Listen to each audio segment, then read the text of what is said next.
நாம் இந்த வேளையில் நாம் படித்த இந்த ஏசாயா புத்தகத்திலே ஆண்டவருடைய அன்பின் வார்த்தைகளையும் ஆண்டவருடைய அழைப்பின் செய்திகளையும் பற்றி நாம் பார்க்கிறோம். திராட்சை கொடியை பற்றி சொல்லி, திராட்சை தோட்டத்தை பற்றி சொல்லி ஆண்டவர் எதிர்பார்த்து கொண்டிருந்த ஒரு காரியத்தையும், அவர் எதிர்பார்த்து ஏமாந்து போன காரியத்தையும் அங்கு விளக்கமாக சொல்கிறார். இந்த திராட்சை தோட்டத்துக்கு செடிக்கு நான் செய்யாத என்ன காரியம் உண்டு, வேற என்ன செய்ய வேண்டும் என்ற கேள்வி ஆண்டவர் அங்கே எழுப்புகிறார். இந்த வேத புத்தகத்தில் நாம் படித்து பார்க்கும்போது பழைய ஏற்பாட்டிலே இஸ்ரவேல் மக்கள் ஆண்டவருக்கு விரோதமாக சோரம் போகி ஆண்டவருடைய வழிகளை விட்டு விலகி ஆண்டவருக்கு துக்கப்படுத்தி ஆண்டவருக்கு விலகி சென்ற போது பல தீர்க்கதரிசிகளை ஆண்டவர் அனுப்பினார். பல தீர்க்கதரிசிகளை பெரிய பெரிய தீர்க்கதரிசிகளை அனுப்பினார். யூதர்கள் தங்களுடைய புத்தகத்திலே பெரிய தீர்க்கதரிசிகளாக ஏசாயா, எரேமியா, எசேக்கியேலை பார்க்கிறார்கள். சிறிய சிறிய தீர்க்கதரிசிகள் 12 தீர்க்கதரிசின்னு சொல்லுவாங்க. அவங்கெல்லாம் ஓசியா, தானியேல், ஆமோஸ், யோனா, மீகா, இவங்கெல்லாம் 12 தீர்க்கதரிசி பிரித்து வைத்திருக்கிறார்கள்.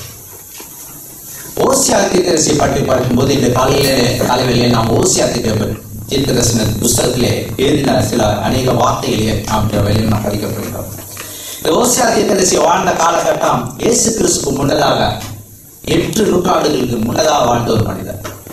இவர் மூலமா ஆண்டவர் தம்முடைய பிள்ளைகளுக்கு, இஸ்ரேல் மக்களுக்கு அநேக எச்சரிப்புகள் செய்திகள் ஆண்டவர் கொடுத்திருக்கின்றார். ஓசியானா என்ன அர்த்தம்னாக்கா, ஓசியானாக்கா ரட்சிப்பு, இல்லாட்டி ரட்சிப்பவர் என்ற அர்த்தம். இந்த ஓசியா புத்தகத்தில் நாம் படித்து பார்க்கும்போது மிகவும் ஆச்சரியமான கதைகள் உண்டு. 14 அதிகாரம். இதில் ஆண்டவருடைய அன்பை பற்றி சொல்லப்பட்டிருக்கின்றது. மிகவும் மனதை தொடக்கூடிய வார்த்தைகளாக இருக்கின்றது. ஆண்டவருடைய எச்சரிப்பின் வார்த்தைகள் சொல்லப்பட்டிருக்கின்றது. கடுமையான எச்சரிப்புகள் சொல்லப்பட்டிருக்கின்றன. நம்முடைய பிள்ளைகளுக்கு யோதனமாக ஆண்டவர் எழுதி கொடுத்திருக்கிறார். ஏசாயா புத்தகத்தில் ஓசியா புத்தகத்திலே நாம் பார்க்கும்போது ஆண்டவருடைய அன்பான வார்த்தைகளை பார்க்கிறோம். ஆண்டவருடைய கோபமான வார்த்தைகளும் சாபம் கொடுக்கக்கூடிய வார்த்தைகள் அநேகமாக எழுதப்பட்டிருக்கிறது. அதிகமாக அது எழுதப்பட்டிருக்கிறத பார்க்கிறது. ஆத்மா ஆச்சரியப்பட்டார். இந்த ஓசியா முழுவதும் நான் படித்து பார்க்கும்போது நிறைய வசனங்களை ஆண்டவர் எப்ராயிமே எப்ராயிமே எப்ராயிமே ஆண்டவர் சொல்லி இருக்கின்றார். எப்ராயிமே நான் எப்படி கைவிடுவேன், எப்ராயிமே எப்படி இருக்கிறார், எப்ராயிமே. இந்த காலை பொழுது நம்ம வேத புத்தகத்தில் எப்ராயிம் ஓசியா புத்தகத்தை நம்ம கலங்களை எடுத்துக்கொள்வோம். எந்தெந்த இடத்துல நம்ம நிறைய வசனங்கள் நாம் படிக்க போகின்றோம். எந்தெந்த வசனங்கள்லாம் எப்ராயிமே என்று வரும்பொழுது அது உங்களுடைய பேரு, என்னுடைய பேரு. நாம் படிக்கும்போது நான் என்னுடைய பேர், நீங்க படிக்கும்போது உங்களுடைய பேர் நீங்க மனதில் வைத்து நீங்க படிக்கணும். எப்ராயிமே நான் உன்னை எப்படி கைவிடுவேன்னு சொன்னாக்கா, அந்நியிலே நான் உன்னை எப்படி கைவிடுவேன் மனதில் நான் வைத்து படிப்பேன். அதே போல நீங்களும் மனதில் வைத்துக் கொண்டு படிக்கிறது நல்லது. வேதம் முழுவதும் நான் பார்க்கும்போது ஆண்டவர் எப்ராயிமே, எருசலேமே, சீயோன் குமார்த்தியே, யாக்கோவே என்று நிறைய செல்ல பெயர்களை வைத்து ஆண்டவர் அழைப்பது உண்டு. ஆண்டவர் தம்முடைய பிள்ளைகளை அன்பாக அழைக்கக்கூடிய காரண பெயர்கள். இந்த ஓசியா புத்தகத்தை பற்றி பார்க்கும்போது 3 விதமாக எழுதப்பட்டிருக்கிறது. என்னவென்றால், இஸ்ரேல் மக்கள் தம்மை விட்டு விலகி போனது, அவருடைய தன்மை, அவர் குணாதிசயங்கள், அவருடைய குணங்கள், இதை பற்றி எழுதப்பட்டிருக்கின்றது. இஸ்ரேல் ஆண்டவர் கொடுத்த மிகவும் கடுமையான எச்சரிப்புகளை பற்றி கொடுக்கப்பட்டிருக்கின்றது. இஸ்ரவேலுக்கு அன்போடு இரக்கத்தோடு இறங்கி அவர்கள் அழைப்பும் சத்தத்தையும் இதில் கொடுக்கப்பட்டிருக்கின்றது. இது இஸ்ரேல் மக்களுக்கு எழுதப்பட்டது, எனக்கு தேவையில்லை. நான் சொன்னேன், எந்தெந்த இடத்துல எப்ராயிம் போட்டிருக்குதோ நம்ம பேர் வச்சு நம்ம யோசித்து பார்க்க வேண்டிய அவசியம் நமக்கு கொடுக்கப்பட்ட எச்சரிப்பாக இருக்கின்றது. ஓசியா 5ஆம் அதிகாரம் 11ஆம் வசனத்தில் பார்க்கும்போது ஆண்டவர் சொல்கிறார், எப்ராயிம் தகாத கற்பனையை மனதாக பின்பற்றுகிறார். தகாத கற்பனையை மனதாக பின்பற்ற இந்த வாழ்க்கையில் இன்றைகள் நடந்துட்டு தானே இருக்குது. ஆண்டவர் கொடுத்த கற்பனைகள் உண்டு, கட்டளைகள் உண்டு. ஓய்வு நாட்களை பார்த்து நாம் படித்தோம். தகாத கற்பனை மனதாக பின்பற்றுகிறார். அந்த காலத்துல ஆண்டவர் இந்த புத்தகத்தெல்லாம், எரேமியா புத்தகத்தெல்லாம் படித்து பார்க்கும்போது இஸ்ரவேல் மக்கள் ஆண்டவருடைய கற்பனையை தள்ளி பாகாலுக்குள்ளே கற்பனைகளை வைத்துக்கொண்டு, தகாத கற்பனைகளை வைத்துக்கொண்டு அவர்களை சாதகமாக வைத்து பேசிக் கொண்டிருந்தார். ஆண்டவர் சொல்ற இதை நான் கொடுக்கவே இல்லையா, என் மனதில் அவை தோன்றவும் இல்லையா. இஸ்ரவேல் நாட்களில் ஆண்டவர் இயேசு கிறிஸ்து பூமியில் வாழ்ந்த போது கூட சொல்றாரு, மனுஷனுடைய கற்பனைகளே உபதேசங்களா இருக்கின்றீர்களே, இதுதான் ஓய்வு நாள் ஆண்டவர் எழுதி கொடுத்தாரு, அதை மாட்டி தகாத கற்பனை மனதார பின்பற்றுகிறார்களே. நம்முடைய வாழ்க்கையில் அப்படிதான் நடக்குது. ஆண்டவர் எப்படி வாழ வேண்டும், எப்படி செய்ய வேண்டும் என்ற கற்பனையில் ஆண்டவர் கொடுத்திருக்கின்றார் போது ஆண்டவர் எச்சரிக்கையில் நாம் அதை கடைபிடிக்க வேண்டியது அவசியமா இருக்கின்றது. ஓசியா 6ஆம் அதிகாரம் 4ஆம் வசனத்தை எடுத்துக்கொள்ளும். ஓசியா 6ஆம் அதிகாரம் 4ஆம் வசனம். ஓசியா 6ஆம் அதிகாரம் 4ஆம் வசனம். எப்பிராயீமே உனக்கு என்ன செய்வேன், யூதாவே உனக்கு என்ன செய்வேன், உங்கள் பக்தி காலையில் காணும் மேகத்தை போலவும் விடற்காலையில் தோன்றும் பனியை போலும் ஒழிந்து போகிறது. எப்படி இருக்கலாம் பக்தி? காலையில காணும் மேகத்தை போலவும் விடற்காலையில் பெய்யும் பனி இருக்குங்களா, கொஞ்சம் வெயில் அடிக்கிறதுக்கு அப்படியே உடஞ்சிடும். அப்படித்தான் இருக்கலாம் அந்த பக்தி. நமக்கு இல்லையா அந்த மாதிரி? நமக்கு இல்லையா? புது வருஷம் வந்துட்டா போதும், புது புது தீர்மானம்லாம் எடுக்கும். புது புது தீர்மானம் இன்னும் ஆண்டவருக்கான இதை விட்டுடுவான், அதை விட்டுடுவான், இப்படி செய்யணும், ஆண்டவருக்காக ஜீவிக்கணும், அப்படிலாம் நம்ம தீர்மானம்லாம் எடுக்கிறது உண்டு. கொஞ்ச நாள் சென்று பனி போல கரைஞ்சி போறது இல்லையா? ராமஜனம் வரும், 3 மாதத்துக்கு ஒரு முறை ராமஜனம் வரும். பிரசங்கத்தெல்லாம் கேட்டு ஆண்டவர் நமக்காக எப்படி ரத்தம் சிந்தினா அதெல்லாம் மனதெல்லாம் உருகும். அதுக்கப்புறம் அப்படியே மங்கி போகணும். ஆண்டவர் எச்சரிக்கை சொல்றாரு, மேகத்தை போல பனியை போல உங்கள் பக்தி இருக்கிறது நான் சொல்றேன். ஒரு பிரசங்கத்தை கேட்டோம்னாக்கா அந்த பிரசங்கத்தை ஒரு வலிமையான பிரசங்கமாக ஒரு போதவர் பேசுறாரு, நம்ம உணர்த்தோட பிரசங்கமா இருந்துட்டா நம்ம வீட்டுக்கு போய் சேர்றதுக்குள்ள அதை பார்த்துருவோம். ஞானம் பொருட்கள் எடுக்கும்போது தீர்மானம் எடுப்போம். உணர்ச்சி வசப்பட்டு அவசரமா ஞானசம் எடுத்துறது உண்டு. ஞானசேவனத்தை எடுத்து தவிர யோசிப்பதும் உண்டு. ஏன்டா இப்ப அவசரப்பட்டு எடுத்துட்டோமே பல விதமான நம்ம யோசிக்கிறது உண்டு. ஞானம் பொருட்களுக்கு முன்னாடி அது ஏற்றுக்கொண்டு சத்தியத்தை ஏற்றுக்கொண்ட புதுசு அப்படி நம்ம ரொம்ப இது பண்றது உண்டு. அது பிறகு எல்லாத்தையும் மாற்றுறது உண்டு. நம்மளோட பக்தி நகையெல்லாம் அவுத்து வச்சுட்டு ஞானசம் எடுக்கிறது, ஞானசம் முடிஞ்ச நகையை போட்டுக்கிறது, இப்படி நிறைய காரியங்கள்ல ஓய்வு நாள்ல ஆரம்பத்தில் கடைப்பிடிக்கிறது, அதுக்கப்புறம் விட்டுவிடுறது. பல காரியங்களை உங்கள் ஆண்டவர் எதிர சொல்லி உங்கள் பக்தி பணியை போல இருக்கிறது. சில வேலை நாம் ஆபத்தில் சில தீர்மானம் இருக்கிறது. இக்கட்டான சூழ்நிலை சோதனை பாதையில் நாம் கடந்து செல்லும் போது தீர்மானம் எடுப்போம். அதுவரை இன்னுமே நம்ம உதாரணம் இருப்பான், இன்னும் சாதனை ஜெயிச்சான் அவர் சொல்லிட்டு நம்ம ஆண்டு ஒப்பு கொடுக்கிறது நாளடையில அப்படியே மறந்து போகிறது. அதான் ஆண்டவர் சொல்ற உங்கள் பக்தி மேகத்தை போலவும் காலையில் காணும் மேகத்தை போல விடிய காலையில் தோன்றும் பணியை போல இருக்கின்றது. ஒருத்தரை செய்யறது உண்டு, சில நேரத்தில் அதை மறந்துடுவது உண்டு. பிறகு அதனால ஆண்டவர் சொல்ற எப்பொழுதும் பயந்து இருக்கிறவன் பாக்கியவான். இது ஒரு புஸ்தகத்தில் சொல்லி எப்பொழுதும் பயந்து இருக்கிறோம் பாக்கியவான். காலையில கூட நம்ம படித்தோம். ஆண்டவர் சொல்றாரு நமக்கு தேவைப்படுறது மாத்திரம் இன்மைக்காக மாத்திரம் அவரிடத்தில் அன்பு கூறுவர்களாக இருந்தால் மற்றவர்கள் பார்க்கலாம் பரிந்துரைக்கப்பட்டவர்களாக இருக்கும். தேவைப்படுமா மாத்திரம் ஆண்டவர் நம்ம உபயோகப்படுத்தினாக்கா ஆபத்து காலத்தில் ஆண்டவர் நம்மளை சுரத்தை கேட்க மாட்டார். பிறகு ஓசியா 7ஆம் அதிகாரம் 8ஆம் வசனத்தை பார்ப்போம். ஓசியா 7ஆம் அதிகாரம் 8ஆம் வசனம் படிங்க. ஓசியா 7ஆம் அதிகாரம் 8ஆம் வசனம். எப்பிராயீம் அந்நிய ஜனங்களோடு கலந்திருக்கிறான். எப்பிராயீம் திருப்பி போடாத.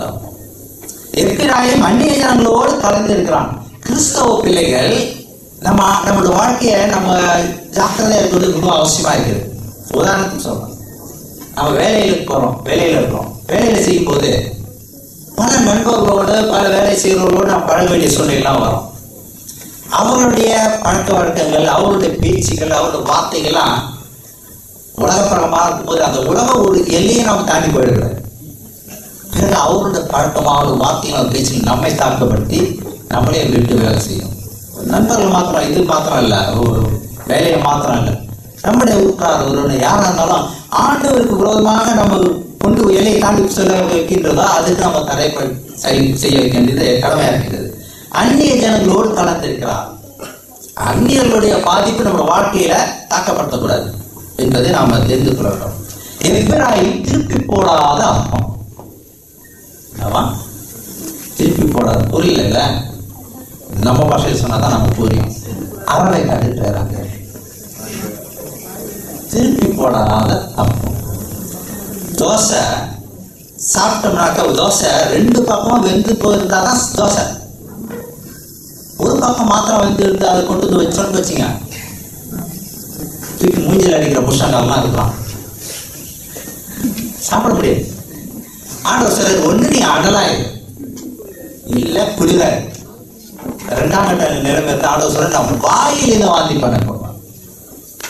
எங்க வாந்தின்றது இறைப்பையிலேருந்து வரணும், அதுக்கு பேர் தான் வாந்தி. ஆண்டவர் சொல்ற, வாய் முழுக்க விட மாட்டேன், வாயிலேருந்து நான் உன்னை வாந்தி பண்ணி போட்டுருவேன். ஆண்டவர் இது பிரியமில்லாத ஒரு வாழ்க்கை என்பது இந்த வசனத்தின் மூலமா நான் பார்க்கின்றோம். எலியா புத்தகத்தில் எலியா தீர்க்கதரிசி ஆண்டவர் சொல்லும்போது இஸ்ரவேல் மக்களை பார்த்து கேட்டார் எலியா, எந்த மட்டும் இன்னும் குந்தி குந்தி நடப்பீர்கள்? பாகால் தெய்வமானால் பாகால் வானுங்க, ஆண்டவர் தெய்வமானால் ஆண்டவர் வானுங்க, எந்த மட்டும் குந்தி குந்தி இரு நிலைகளால் வாழ்ந்து கொண்டிருப்பீர்கள்? வாழ்க்கையில் நம்ம ஒரு தீர்மானம் இருக்க வேண்டிய அவசியமா இருக்கின்றது என்பதை இந்த புத்தகத்தின் மூலமா பார்க்க முடிகிறது. ஓசியா 8ஆம் அதிகாரம் 12ஆம் வசனத்தை பார்ப்போம். ஓசியா 8ஆம் அதிகாரம் 12ஆம் வசனம். என் வேதத்தின் மகத்துவங்களை அவர்களுக்கு எழுதி கொடுத்தேன், அவர்களோ அவைகளை அந்நிய காரியமாக எண்ணினார்கள். என் வேதத்தின் மகத்துவங்களை அவர்களுக்கு எழுதி, ஆண்டவர் தமது பிள்ளைகளுக்கு வேதத்தின் மகத்துவங்களை எழுதியிருக்கிறார். நன்மை இது, தீமை இது, இதற்கு போ, இதற்கு செய் என்ற ஆண்டவர் நம்முடைய நன்மைக்காக அநேக காரியங்களை எழுதி வைத்திருக்கிறார். எத்தனை தீர்க்கதரிசிகள் ஆண்டவர் அனுப்பினார், இன்றும் தம்முடைய பிள்ளைகள் மூலமாக அவர் பேசிக்கொண்டே இருக்கின்றார். என்ன வாசியம் இந்த வேத வாக்கியத்தின் மூலமாக தான் நித்திய ஜீவனை அடைய முடியும். இது மாத்திரமல்ல, ஆண்டவர் நமக்கு எழுதி வைக்க அம்மையார் மூலியமாக அநேக புத்தகங்களை ஆண்டவர் கொடுத்திருக்கார், அநேக வெளிச்சங்களை நம்ம கொடுத்திருக்கார்.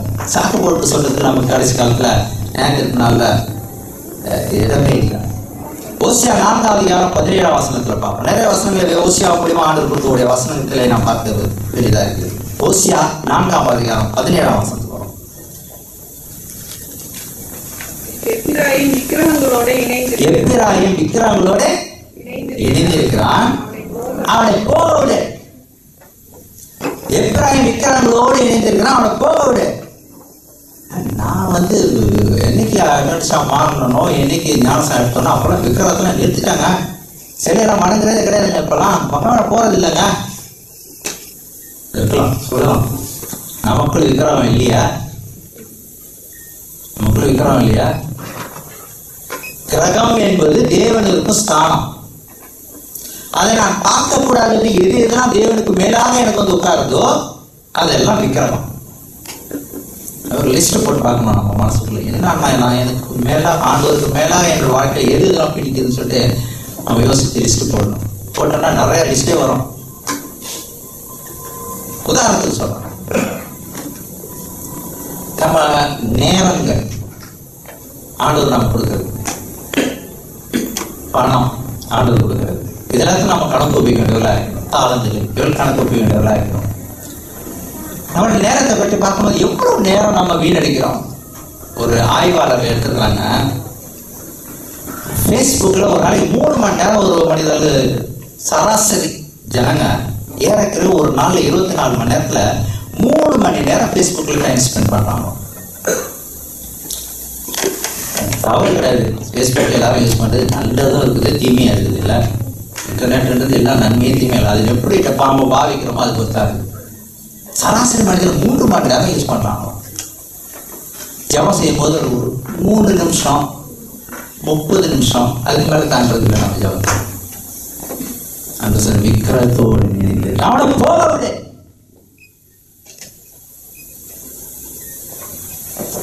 சில விட முடியாத கெட்ட பழக்கங்கள், ஞானசம் எடுத்த பிறகு நமக்கு நிறைய கெட்ட பழக்கங்களா வைத்திருக்கலாம். அதை சொல்ல விக்கிரத்தோடு இணைந்து இருக்கிறாங்க, அதை விடு.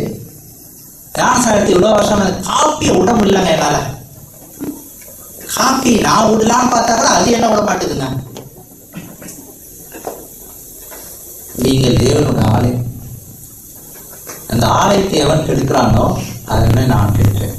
அதுல நச்சுத்தன்மை உண்டு. எல்லாமே ஒரு அளவுக்கு மீறி போயிடுச்சுன்னா அமிர்தமும் நஞ்சு.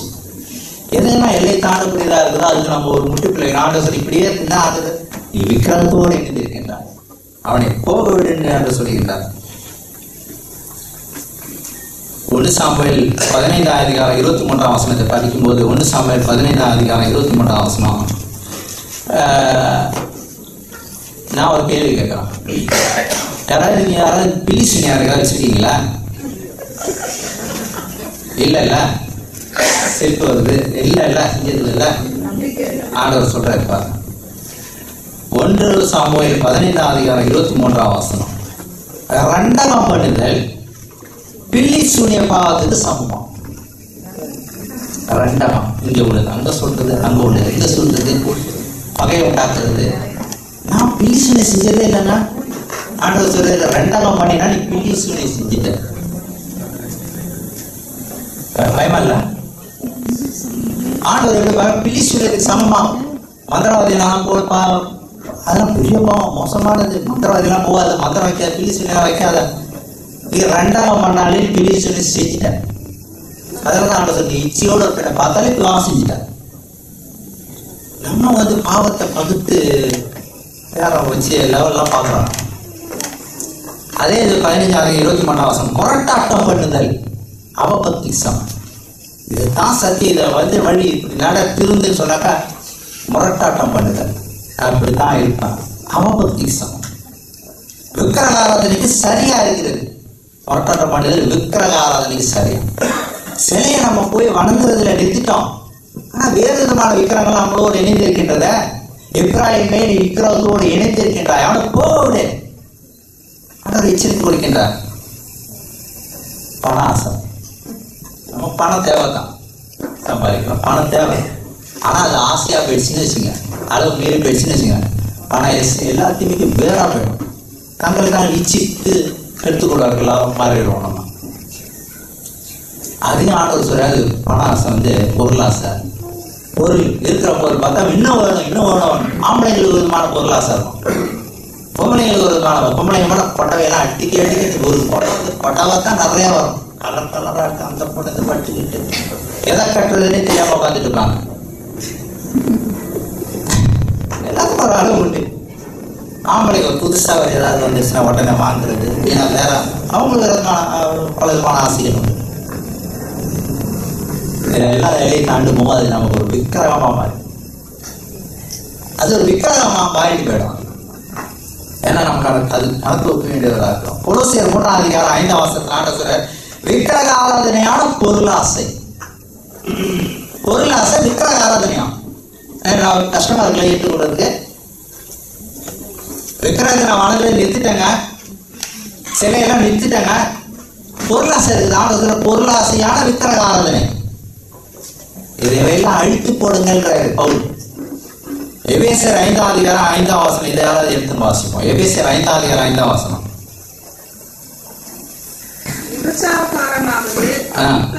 அசுத்தனாவது விக்கிரக ஆராதனைக்காரனாகிய பொருளாசைக்காரனாவது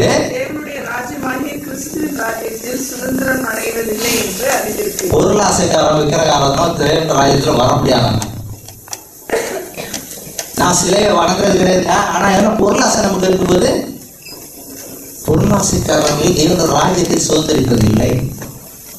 அதனால ஆண்டவர் சொல்லி இப்ராஹிமே ஒவ்வொரு நம்ம ஆண்டவர் சொல்றாரு, நம்ம பேர் போட்டுவோம். அந்நியலே, அருணே, திபனேசரே, மேஷாக்கெல்லாம் ஒவ்வொரு பேர் போட்டுங்க.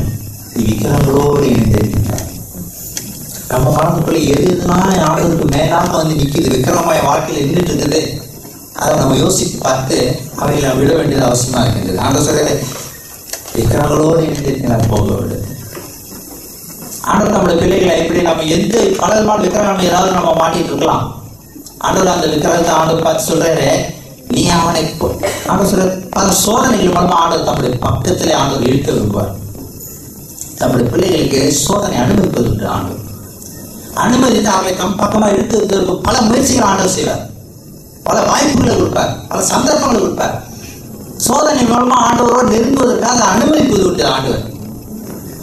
நாம் மறுபடியும் அந்த விக்கிரகத்தோடு நாம் இணைந்து கொண்டே இருந்தோம்னு வச்சுங்க, ஆண்டவர் சார் அவனை போக விடு. தேவதூதர்கள் ஆண்டவருடைய சன்னிதானத்தில் அடிக்கடி வருவாங்க. பல வாய்ப்புகள் நம்ம கொடுத்தாங்க. ஆண்டவர் மூத்தராந்தி வந்து கொடுப்பாங்க. தேவதூதர்கள் கணக்கு ஒப்பிப்பாங்க. ஆண்டவர் சன்னிதானத்தில் வந்து நிற்கும்போது இந்த சகோதரனுக்கு எப்படி இருக்கிறாரு, இல்லை அவர் 2 விக்கிரகத்தோட தான் இருக்கிறாரு, அதிலே தான் மாட்டிகிட்டே இருக்கிறாரு. சரி, அவனுக்கு மறுபடியும் வாய்ப்பு கொடு. எத்தனையோ வாய்ப்புகள். ஒரு காலகட்டம் வரும்போது ஆண்டவர் அவன் விக்கிரகத்தோடு இணைந்து இருக்கின்றான். அவனை போக விட்டுடு, இன்னும் அவன் தொந்தரவு, நான் தீர்மானிக்க வழிதான், இன்னும் ஆரம்பிட்டு தான் இருப்பேன் அப்படின்னு சொன்னாங்க. ஆண்டவர் சரி தேவத்தோடு பார்த்து சொல்லிட்டு இனி அவனை விட்டுடு. அந்த நிலைமை நம்ம யாரும் வரக்கூடாது. நமக்குள்ள என்ன விக்கிரகங்கள் இருக்கிறது என்று நம்ம ஒவ்வொரு முறையாக சோதித்து பார்க்க வேண்டியது அவசியமாக இருக்கிறது. அந்த விக்கிரகத்தை நாம போக விடாவிட்டால் ஆண்டவர் நம்மளை பார்த்து அவனை போக விட்டுன்னு சொல்ல. லூக்கா 13ஆம் அதிகாரத்தில் நான் படித்து பார்க்கும்போது தோட்டக்காரனுடைய ஓமை பற்றி நான் பார்ப்பேன். ஒரு தோட்டக்காரன், ஒரு எஜமான் தன்னுடைய தோட்டத்திலே, லூக்கா 13ஆம் அதிகாரம் 9ஆம் வசனத்துல 6-9, ஒரு தோட்டக்காரனை, ஒரு எஜமான வந்து தோட்டத்துல வந்து திராட்சை தோட்டத்தை வந்து ஒரு அத்தி மரம் வந்தது. அந்த அத்தி மரத்தை வந்து ஏன் 3 வருஷமா கனி கொடுக்கறதே இல்லையா, வேஸ்டா கிடக்குத, அதை பிடுங்கி எடுத்து போட்டுருன்னு சொன்னாங்க. அப்ப அந்த வேலைக்காரன் ஐயா இன்னும் 1 வருஷம் இருக்கட்டும், இந்த வருஷம் நான் குத்தி அது வெறுவு போட்டு எல்லாத்தையும் கிளீன் பண்ணி செய்யறேன், அது ஒருவேளை கனி கொடுக்கலன்னா அதுக்கப்புறம் நான் பிடிங்க எடுத்துறேன். இது எதுக்காக நமக்கும் சேர்த்து ஆண்டவர் இது கொடுத்துருக்காரு. எத்தனையோ வருடங்களாக ஆண்டவர் நமக்கு பல வாய்ப்புகள் கொடுத்துருக்கலாம், பல சந்தர்ப்பங்களை அவங்க கொடுத்துருக்கலாம், பல விதமான சூழ்நிலையிலிருந்து ஆண்டவர் நம்மளுடைய பக்கமாக இழுத்துக் கொள்வதற்கான முயற்சி செய்திருக்கலாம். ஆண்டவர் சொல்லி இன்னும் 1 வருஷம் தேவதூதர்கள் ஆண்டவரே, தேவதூதர்கள் நமக்காக பரிந்து பேசுகிறவர்களா இருப்பாங்க. கிறிஸ்தியஸ் நமக்காக பிதாவிடத்தில் பரிந்து பேசுகின்றார். இவனுக்காக நான் மரித்த பிதாவே, இவனுக்காக நான் ஒப்பு கொடுத்தனே, இன்னும் 1 வருஷம் கூட்டி கொடுங்க, ஆண்டவர் நம்ம எல்லாரும் கூட்டி கொடுத்து கொண்டே இருக்கிறார். ஆனால் ஒரு நேரம், ஒரு காலகட்டம் ஆண்டவர் குறித்திருக்கிறார். அந்த காலகட்டத்துக்கு தாண்டிட்டு ஆண்டவர் சொல்லுறான், விக்கிரகங்களோடு இணைந்திருக்கிறான், அவன் போட்டு என்னக்கூடிய ஒரு சூழ்நிலை நிலை வரும். ஓசியா 5ஆம் அதிகாரம் 15ஆம் வசனத்தில் நான் படிக்கும்போது, ஓசியா 5ஆம் அதிகாரம் 15ஆம் வசனத்தில் ஆண்டவர் சொல்ற, அவர்கள் தங்கள் குற்றங்களை உணர்ந்து என் முகத்தை தேடும் மட்டும் நான் என் ஸ்தானத்துக்கு போய்விடுவேன், தங்கள் ஆபத்தில் என்னை கருத்தாய் தேடுவார்கள். நம்ம திரும்ப ஆண்டவர் சொல்ல பல வாய்ப்புகளை கொடுக்கிறாரு. ஒரு காலகட்டத்தில் ஆண்டவர் கொஞ்சம் தூரம் விலகி இருக்காரு. ஆண்டவர் நம்மளை விட்டு கொஞ்சம் தூரம் விலகினா என்ன ஆகும் தெரியல, என் ஸ்தானத்துக்கு நான் போயிடுவேன், தங்கள் ஆபத்தில் என்னை கருத்தாய் தேடுவார்கள். ஆபத்து வரும்போது நம்ம அதிகமா ஆண்டவர் ஜெபிக்கிறது இல்லையா. சாதாரணமா பார்த்தோம்னா அப்படி எல்லாம் நல்லதுமா இருக்கும்போது கொஞ்சமா போயிட்டு இருப்போம். ஆபத்து இக்கட்டில் வரும்போது ஆண்டவர் அதிகமா நம்ம தேடுறது உண்டு. எல்லாம் நம்ம செய்யற எல்லாரும் உண்டு தானே. ஓசியா 9ஆம் அதிகாரம் 12ஆம் வசனத்தை ஆண்டு சொல்ற, ஓசியா 9ஆம் அதிகாரம் 12ஆம் வசனத்தை சொல்ற, நான் அவர்களை விட்டு போகும்போது அவர்களுக்கு ஐயோ. ஆண்டவர் நம்மளை விட்டு வெளியே போனா நம்மளை தாங்க முடியுமா? ஒரு நொடி கூட நம்மளால நாம வாழ்க்கை, கிறிஸ்து இல்லாத வாழ்க்கையே இல்லை, ஆண்டவர் இல்லாத வாழ்க்கையே இல்லை. பரலோகத்தில் உண்மை எல்லாம் எனக்கு யார் உண்டு, பூலோகத்தில் உண்மை தவிர எனக்கு வேறு விருப்பம். இந்த பூமியில ஆண்டவர் இல்லாத வாழ்க்கையில சில யூதர்கள் இந்த சந்திக்க நம்ம காலையில போகும்போது நான் யோசித்து பார்க்கிறது உண்டு. நம்மளை போல அவங்க ஓய்வு நாள் கடைப்பிடிக்கிறாங்க, கிறிஸ்து இல்லாத ஓய்வு நாளா? கிறிஸ்து இல்லாத ஓய்வு நாள் யோசிச்சு பார்த்தது உண்டு. ஆண்டவர் சொல்ற, நான் அவர்களை விட்டு போகும்போது அவர்களுக்கு ஐயோ. ஆண்டவர் நம்ம விட்டு விலகிட்டாங்கன்னா சாத்தா யாரை தெரிஞ்சுக்கலாம், எப்படி பாயிலாம காத்திட்டே இருப்பான். ஆண்டவர் விலகினா அவ்வளவுதான், நம்மளால தாங்க முடியாது, பதறிடுவோம், உடம்ப தூக்கிடுவோம். ஆண்டவருடைய திருமணம் விட்டு விலகி போனோம். ஆண்டு சொல்றாரு, இஸ்ரவேல் ஜனங்களை பார்த்து ஆண்டு சொல்றாரு, இமை பொழுது உன்னை மறந்தேன். இமை பொழுது நான் ஒன்று மறந்தேன். இமை பொழுது மறந்ததுக்கு எவ்வளவு அடிவாங்க யூதர்னா 70 வருஷம் பாபிலோன். 70 வருஷம் பட்ட கஷ்டங்கள். ஆபத்தில் எனக்கு கருத்தாய் தேடுவார்கள். ஒரு இமைப்பொழுது ஆண்டவர் கண்ணை மறைச்சாருன்னு வச்சுங்க, நம்மளால தாங்க முடியாது. சாத்தானுக்கு கொண்டாட்டம் ஆயிடும். பிறகு ஆண்டவருடைய எச்சரிப்பு கோபத்தை பற்றி இந்த வசனத்துல பார்க்கணும். நிறைய வசனங்கள் ஆண்டவருடைய கோபத்தை பற்றி படித்து பார்க்கும்போது ஒரு இதா இருக்கு. ஓசியா 5:14 வசனத்துல ஆண்டவர் சொல்ற, ஓசியா 5:14 வசனம், நான் எப்ராயிமுக்கு சிங்கம் போல இருப்பான், யூதாவின் வம்சத்தாருக்கு பாலசிங்கம் போல இருப்பான், நானே கீழே விட்டு போயிடுவான். சொல்ற வார்த்தையை பாருங்க, இது எவ்வளவு கோபமான வார்த்தை இருக்கு. ஓசியா 13:7 வசனத்துல சொல்ற ஆண்டவரே, நான் சிறுங்கியை போல வழி அறிய பதிவிருப்பான் அவங்களை கட்டிக்கிறதுக்காக. அதே 13:8 வசனத்துல ஆண்டு சொல்றாரு, குட்டிகளை பறி கொடுத்த கரடியை போல நான் அவர்களை எதிர்த்து ஈரக்கொலையை பிரிச்சு அவரை கொலை பண்ண படிக்கிறது. ஆண்டு சொல்றாரு, சிங்கத்தை போல கரடியை போல கீழிப்பான், குறவலை பிடிப்பான், ஈரக்கொலை. ஆண்டோடைய கோபத்தை வெளிப்படுத்தார். நாம திருந்தாத பட்சத்தில் ஆண்டோட கோபத்தை இந்த மிருகத்துக்கு காட்டி ஆண்டோட வெளிப்படுத்துற.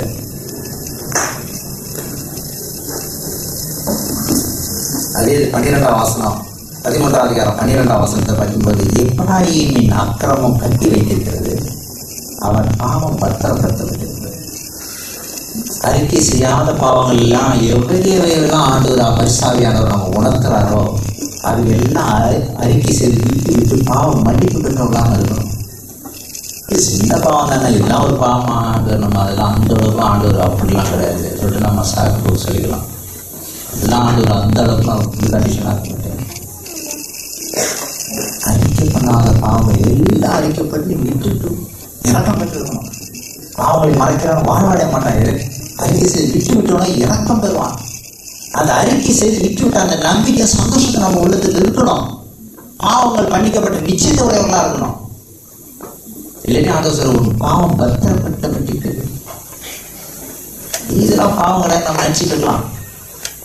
பத்திரமா வச்சிருக்கலாம். புஸ்தகத்துல பாவ புஸ்தகத்துல எல்லாம் எழுதப்பட்டிருக்கு. இவையெல்லாம் அறிக்கை பண்ணப்பட்டிருச்சோ அதெல்லாம் அடைக்கப்பட்டு இவைகளை மேற்கொண்டு ஜெயித்தான் எழுதப்படுமா. பாவங்களை அறிக்கை செய்து விட்டுவிட்ட பிறகு இவைகளை மேற்கொண்டு ஜெயித்தான் எழுதப்படுமா. உன்னுடைய அக்கிரமம் பாவங்கள் கட்டி வைக்கப்பட்டு பாவம் பத்திரப்படுத்தப்பட்டிருக்கணும். நம்ம அதெல்லாம் ஆண்டவர் பார்த்துட்டு நானே பார்த்துட்டு ஆண்டவர் பார்த்துட்டாரு. அங்க எழுதப்பட்டு பத்திரமாக்கப்பட்டு அதே 11ஆம் வசனம் சொல்றாரு, உனக்கு ஒரு அறுப்பு காலம் நியமிக்கப்பட்டிருக்கிறது. அதுக்கு ஒரு அறுப்பு காலம் உண்டு. பாவத்தின் சம்பளம் மாறணும். ஒரு அறுப்பு காலத்தை ஆண்டவர் நியமித்து வைத்திருக்கிறார். எலிஞ்சி வைட்டாமையார் தன்னோட புத்தகத்தில் தீர்க்கதரிசிகள் ராஜாக்கள் என்ற புத்தகத்துல வாசகம் சொல்கிறாங்க. கவனமா கேட்க, தேவன் ஒரு தவணையின் காலத்தை மனிதனுக்கு அனுமதிக்கிறார். ஆனால் ஒரு நிலைக்கு மேல் தேவனுடைய பொறுமை முற்று பெறும். தேவனுடைய நியாய தீர்ப்புகள் நிச்சயமாய் பின்தொடரும். இரக்கம் வேண்டி ஏறெடுக்கப்பட வேண்டுதல்கள் கேட்கப்படாத காலம் வரும்.